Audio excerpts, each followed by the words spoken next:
Ice cream lovers, welcome back to another action-packed episode of one of the Scoop School sessions that we put on for you to help you open and grow your own ice cream business. It's going to be about 3 to 5 minutes of goodness.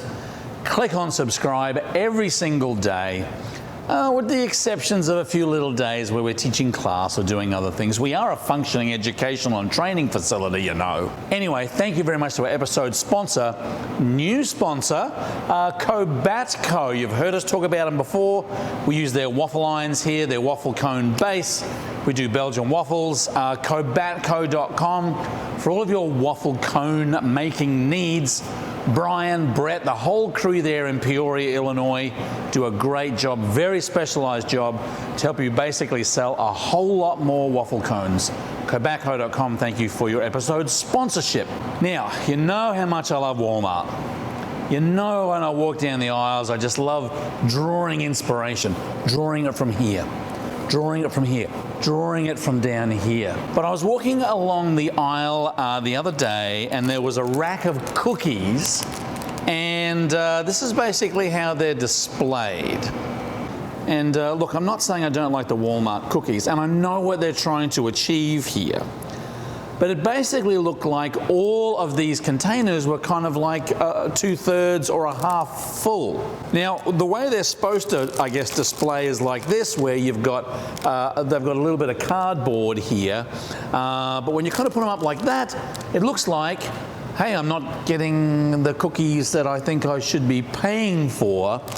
And it reminded me of what a lot of ice cream shop owners do so far as cup choice. When you are going through the process of choosing cups for your products, menu items, sundaes, scoops, sundaes, that whole kind of thing, what you end up doing is sometimes making bad decisions based on the fact that you don't want to have a whole plethora of cups, boxes in storage, kind of goes crazy. You get halfway down another box, you got to order another box.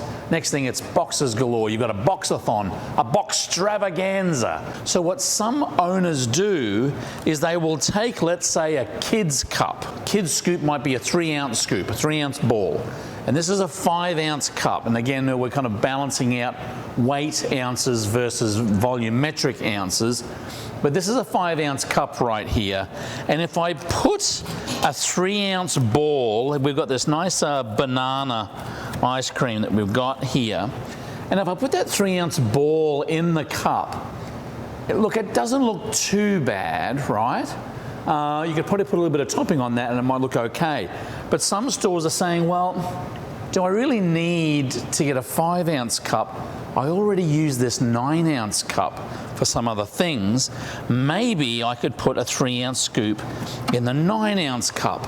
Well, what ends up happening here, and again, I see it all the time, is we've got cookie gate. Customer gets this, may think that surely I should be getting more in here. Same as though I think I should be getting more sugar cookies, when really what you're trying to do is they get the same amount, but the perception is they're not getting as much. And you can do that going up the whole menu. I see a lot of people using a 12-ounce sundae cup. Actually, this is a 12-ounce flute cup. This is a 12-ounce sundae cup. And they put their 6-ounce serving in, which is 1 scoop, and then another 3-ounce scoop. There's lots of videos on scooping that we have on our YouTube site. But it just doesn't look like it's as full as it should be.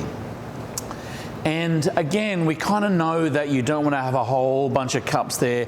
You do want to cross-pollinate cups and have multiple cups for different items. My big concern is that you're going to start giving away products that look like they've been under-scooped, and then customers walk away. They may not even mention it, but they walk away with this perception of, don't know whether I got everything that I deserve. Make good decisions on your cups, but also make sure that the cup looks full, that it looks presentable, that it looks the same way as it does on your menu boards, and the customer feels as though they're getting what they paid for. Now, you and I know that a 3-ounce kid's scoop does look like this, but again, you can justify all you want and say, well, actually that is the kid's 3-ounce scoop, but we just put it in a larger cup. The more you say it, the more you sound more chintzy. People come to you for ice cream memories, not to be ice cream in the bottom of the cup. You know what I'm saying. Make good cup choices, make sure it looks nice and full, give the customer what they want. That's what they come to your ice cream shop for. Thank you very much again for our episode sponsor, Cobatco. Nice to have you on board, lads. And if you have any, I guess, quandaries, concerns, conundrums need to be answered from the ice cream business, leave a comment down below.